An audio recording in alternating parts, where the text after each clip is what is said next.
اچھا اب یہ سوال یہ کر رہے ہیں کہ ہمارے یہاں پر جو بھیک مانگنے والے لوگ ہوتے ہیں ان کو بھیک دینا جائز ہے یا ناجائز ہے؟ مانگ تو اللہ کے نام پہ رہ رہے ہیں تو پھر کیا ان کو دے سکتے ہیں کہ نہیں دے سکتے؟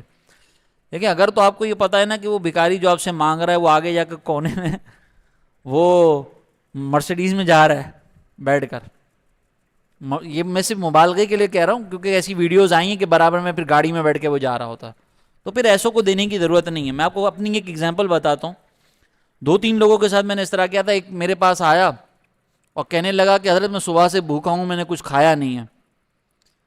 تو میں نے جیب سے پیسے نکالے اور میں نے اس کو کہا یار کھلے ہیں تمہارے پاس؟ 500 کا نوٹ تھا میرے پاس۔ میں نے اس کو کھلے ہیں؟ بولا ہاں ہیں کھلے۔ تو میں نے کہا جو کھلے ہیں اس سے پہلے جا کے کھانا کھا لینا، صبح سے بھوکا کیوں گھوم رہا ہے بھائی؟ یہ پروفیشنلزم ہے، ان پروفیشنلز کو دینے کی ضرورت نہیں ہے۔ اسی طریقے سے ایک دسترخوان ایسے ہی قریب میں لگا ہوا تھا اور وہاں پہ قریب تھوڑا سا ایک گلی کے فاصلے پہ کھڑا ہو کے مجھے کہہ رہا ہے میں صبح سے بھوکا ہوں۔ اس کو میں نے اپنی بائک پہ بٹھایا، میں نے کہا چل میرے ساتھ، میں دسترخوان پہ چھوڑ کر آیا، میں نے کہا اس کو کھانا دو، یہ صبح سے بھوکا ہے۔ تو ان کا مقصد جو ہے، اچھا کچھ بھکاری آپ کو ایسے ملیں گے جو روزانہ آپ کو ایک ہی سگنل پہ نظر آ رہے ہیں اور آپ ان کو تھوڑا سا واچ کریں گے، مسجد کے اطراف میں جو موجود ہوتے ہیں روزانہ آپ کو نظر آئیں گے، وہ روزانہ آپ کو ایک ہی سٹوری سنا رہے ہوں گے۔ یہ پروفیشنل لوگ ہیں، ان کو دینے کی اجازت نہیں ہے، چاہے یہ کسی بھی نام پہ مانگ رہے ہو۔ یہ تو ڈاکو آ جائے گا آپ سے کہے گا اللہ کے نام پہ بھائی دے دے، موبائل دے دے اپنا، تو اس کو بھی پھر دے دیں، دینے والا بھی گناہ گار ہوگا کیونکہ آپ ان کی جو نا حوصلہ افزائی کر رہے ہیں۔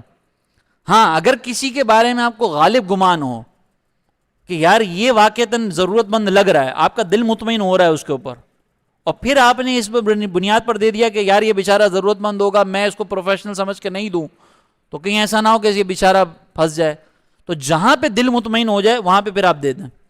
لیکن جہاں دل مطمئن نہیں ہو رہا، جہاں پہ آپ کو پتہ ہے کہ یہ ہے ہی فنکار، سگنل بٹے ہوئے ہوتے ہیں، آپ سگنل پر جا کر کبھی ٹرائی کریں، بھیس بدل کے جائیں وہاں پر کسی سگنل پہ کھڑے ہو جائیں، وہ آپ کو منع کر دیں گے کہ بھائی یہاں پہ ہمیں ٹھیکہ ملا ہوا ہے، تو ایسے بھی پروفیشنل بھکاری گھوم رہے ہوتے ہیں۔ تو اسی لیے پروفیشنلز کو دینے کی ضرورت نہیں ہے، ان کو نہ دیں، یہ ہم سے زیادہ کما رہے ہوتے ہیں۔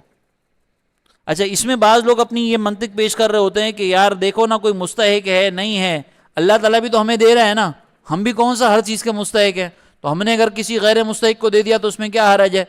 بھائی اس میں حرج یہ کہ آپ معاشرے کی تباہی کا سبب بن رہے ہیں، اپنی منطق ہر جگہ نہیں چلتی ہے، ٹھیک ہے نا، ہر جگہ پہ ہمیں اپنے حساب سے نہیں چلنا پڑے گا۔ نبی کریم علیہ الصلوۃ والسلام نے اس طرح سے ہمیں کرنے سے منع فرمایا، ٹھیک ہے، تو ہمیں اس سے بچنا ہوگا۔